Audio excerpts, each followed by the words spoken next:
People Analytics. I'm your host, Lindsay Patton. Today I have Nikesha Madison, who is the Director of Human Resources at Raley's companies. Welcome, Nikesha. Thank you. It's good to be here. So I'm so glad you're here today, but before we kick things off, can you say who you are, what you do, and why you do it? Sure. Well, as you mentioned, I'm Nikesha Madison. I'm the Human Resources Director for the Raley's companies. I have been working in human resources for just 23 years. I just made 23 years. And I do it because I love people. And I love connecting people to what they like to do, helping people to be successful in their roles, and just being a strategic partner to those in our operation. I really enjoy all of those things. And so that's why I do what I do. Yeah, and you said a magic word with partner, because I know that you're really passionate about making sure human resources is a partner to everyone within an organization. So can you elaborate on that? Yeah, so partnership is very important in an HR role because a lot of times the perception is that HR is there as kind of a policing agent, but really we want to be a partner. We want to be a thought partner on strategy. We want to be there not to create a hurdle, but to help you identify risk and then come alongside you to meet the goals that you've set for the organization. And when I say you, I mean our operational partners. We also, in my role, partner very closely with some of our other stakeholders in the organization, such as our security or asset protection department, because we are both responsible for ensuring the physical and emotional safety of our team members. So we work really closely to just ensure that the environment for our team members is good. Also, I partner with my team, the people that work with me to support our operation. So those who work with me, I really try to ensure that they are meeting their goals, they are meeting their potential, that they can see their potential. Sometimes it takes someone to kind of point out areas where you're strong and where you can, place your focus. So I really like to work closely with my team on that. Yeah. So let's talk a little bit about, not being seen as the police, because I know it's a thing that is really important to the guests that come on the show to help people realize I'm here for you. So in your 23 years, congratulations, by the way, that is such an amazing accomplishment. Have you had to kind of gain people's trust who may have had HR trauma or kind of had that stereotype in their heads? So how do you approach that? Well, first, I like to approach it by being more of a consultant. So taking a more consultative approach. I want to know from that person, what is the ultimate goal? What are you looking to do? How I can help achieve that? And then really kind of just laying out the options as I see them based on the policies of the company or the laws that are applicable, and just kind of laying out like the if-then scenarios. Like if you do this, then this may happen, and then have them make the decision. It's really ultimately up to the operator to decide. And so I really like to ensure that they know that I know that I'm there to help and to assess risk, but that ultimately the decision is theirs. Yeah. So tell me a little bit about your team. I know that you really, really enjoy supporting the team that you work on. Tell me about that dynamic. Sure. So I have teams in 2 locations. And so the focus on in those areas is a little bit different. On one side, my team is pretty much focused on investigations of allegations of discrimination, harassment, retaliation, as well as consulting with leaders on corrective action measures, a lot of employee relations work. On the other side, the team does that and also does a little more of the strategic human resource focus. So leadership development, working with operators on succession planning and staffing and things of that sort. Wow. So It's a big production going on over there. yeah, we have a lot of partners. So I want to, I'd like to highlight that we don't do it alone. We have a lot of partners that assist us in those efforts, but it does take a lot. Yeah. So have you ever been a department of one or in a smaller department and can compare the two experiences? Not a department of one, but a smaller department, yes. Yeah.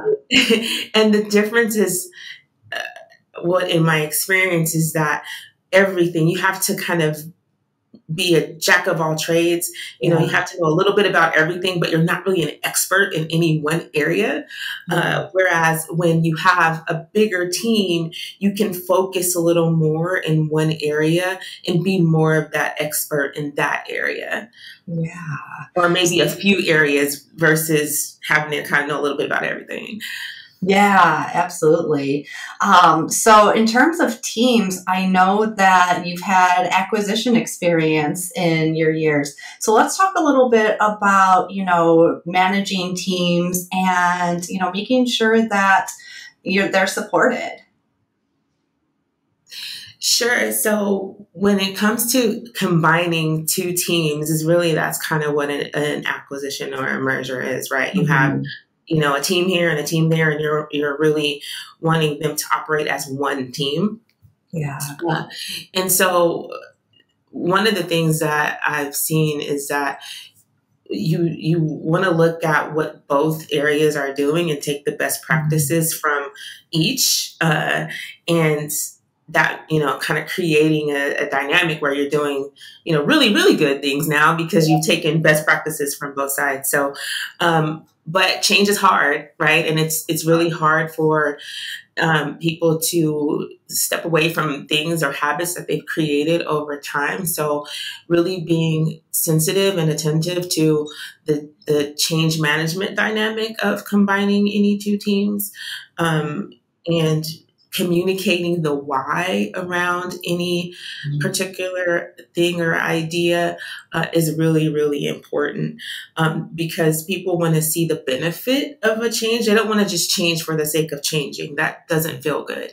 But understanding why that is very important. So I like to make sure that we communicate why we're doing things. Yeah. And I'm sure it's, as people who are proud of their work, who enjoy what they do, I'm sure there's a little bit of, I'm not sure exactly the right word, but stress about someone coming into their space or, on the other side of things, entering a space that they're not familiar with and they don't want to step on toes. So how do you, work with those different emotions and feelings from, all the employees combined? Well, one, just acknowledging that it's there, acknowledge the feelings and acknowledge that it's a challenge.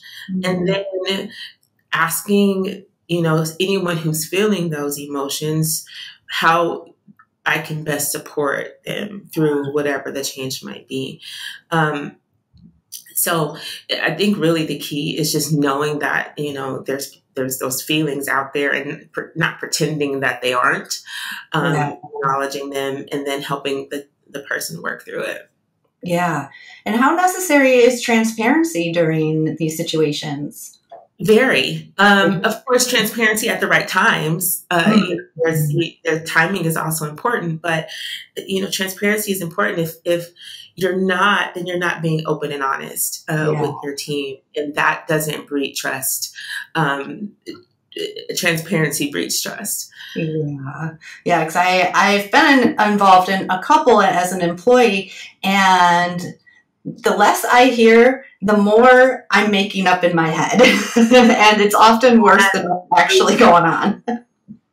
Absolutely. What people don't know, they'll make up. And and I've seen that happen over and over again. So it's really important to be honest and transparent. Yeah. So I know that being a leader is challenging. You have your own challenges, and reassuring people about decisions and the why. So who's there to reassure you? Where do you, get your support? Well, in a couple of places.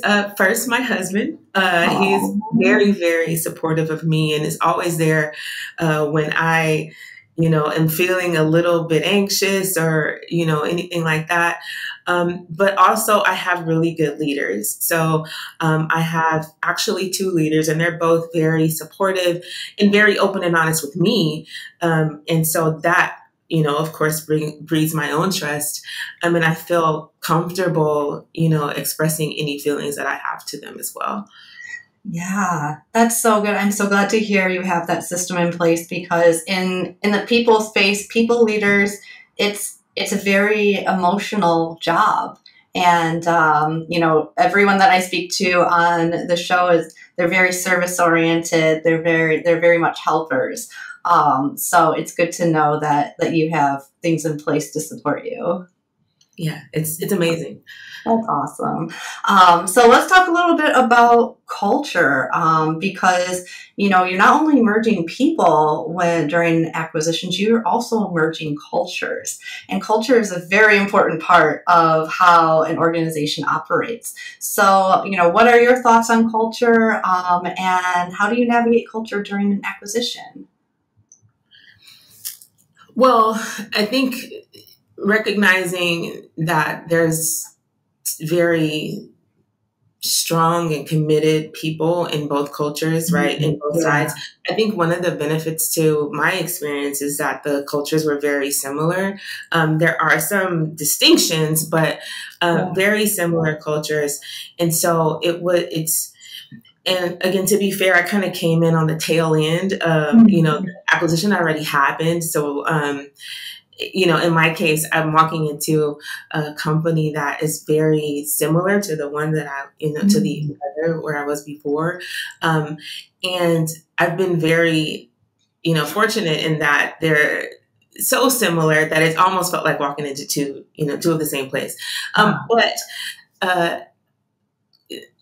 I guess what I would say is that the important part is recognizing and celebrating the cultures as they are while combining them together, and taking the best parts of both and celebrating those. Yeah, absolutely. And I know that, in your own personal career, you seek out very community focused companies. So what is it about community focused companies that helps you thrive? Well, it aligns to my own personal goals, my own personal, beliefs as far as serving the community. So that's why I've made it a focus to ensure that when I go to a place to work, that they do the same. My company here is very, very ingrained in the community, and that's as a whole. And then each team on their own makes their own efforts to serve the community. For example, my team recently went out and served at a food bank. And then we also serve a large Native American population, and we make it a point to participate in the cultural celebrations that are hosted by the different tribes. And so that has been really a bright spot to my work here, because I've been able to get out in the community and the people that we serve. Yeah. So what are some of the things that really bring you joy about being community focused? Well, it's been kind of ingrained in me since my youth, since I was participating in my church youth group. That's been just something that has, I don't know, I caught on to it early, and it's been something that really is important to me, because I feel like I feel a responsibility to serve the community. Yeah, and I feel like the HR field is very, very community focused too. So it just naturally draws in, people like you who've been doing it, since childhood. Now just brings it into, a different way to serve. Yes, absolutely. I think it really aligns, the same strengths that you need to serve the community and to serve in HR are really aligned. Yeah. So how do you bring that community feel into the organization that you work for? Well, similar to what I mentioned, we go out in the community, but then to bring it in, we do have some internal kind of events to breed community within the company. So we have our culture club where we have different events throughout the year to celebrate different things. I mean, not just holidays, but company achievements and things like that. Yeah. So tell me the importance around celebrating in the workplace. It's important to acknowledge what we've achieved. Yeah. We all work together. We have goals that are set out in front of us. And it's important to recognize those achievements and to celebrate them so that we're all motivated to keep going. I think celebrating your achievements motivates you to achieve more. Yeah, absolutely. Because we've all been in those meetings where we come in and then we're told, this isn't good, our numbers are down, we need to do this. And you don't leave those meetings feeling inspired at all. Right. And those meetings are also important. You have to know where you need to improve. But I think it's important to have the same energy around celebrating too. Yeah, absolutely.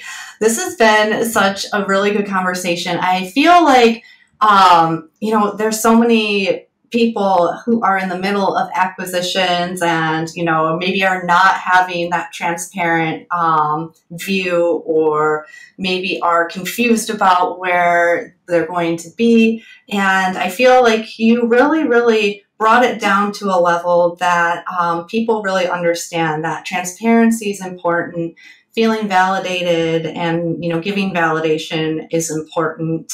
What other ways can you offer support to employees and, even leaders who are kind of, unsure about how things are going to go?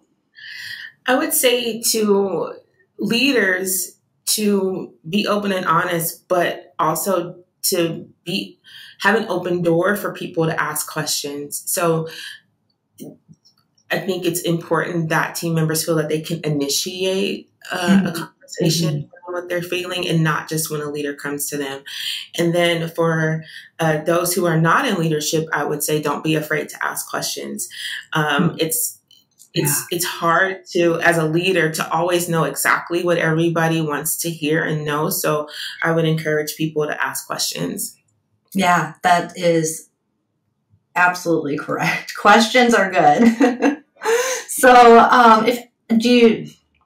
let me catch my tangle of words.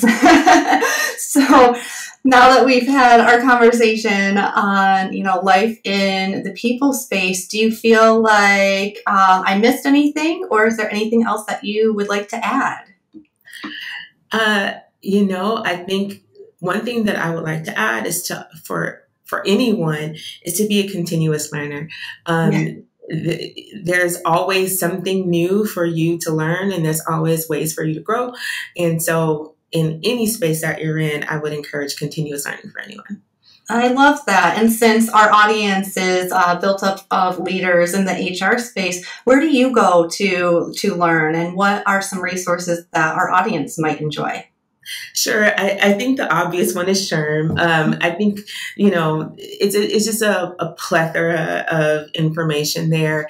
And by having certain certifications, it kind of requires you to keep that learning too. So I make sure that I keep my continuing education units intact. But then also I podcast like yours are important.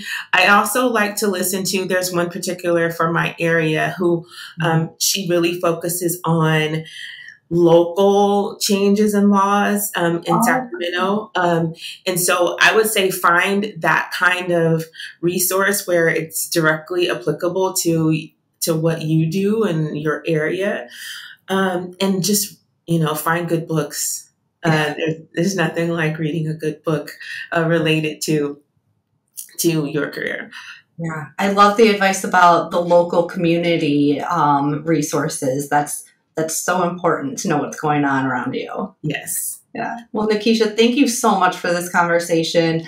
I've had a good time. I hope you have. Hey, so if anyone wants to reach out or get to know you or ask a question, what's the best way to do so? LinkedIn, Nikesha Madison is easy to find. Perfect. Well, if you or anyone else you know is like Nikesha and wants to continue to learn, email me, Lindsay at StaffGeek.com. Thank you for listening. Thank you for listening to StaffGeek's People Analytics Podcast. I'm your host, Lindsay Patton, and I'm always looking to interview leaders who put people first.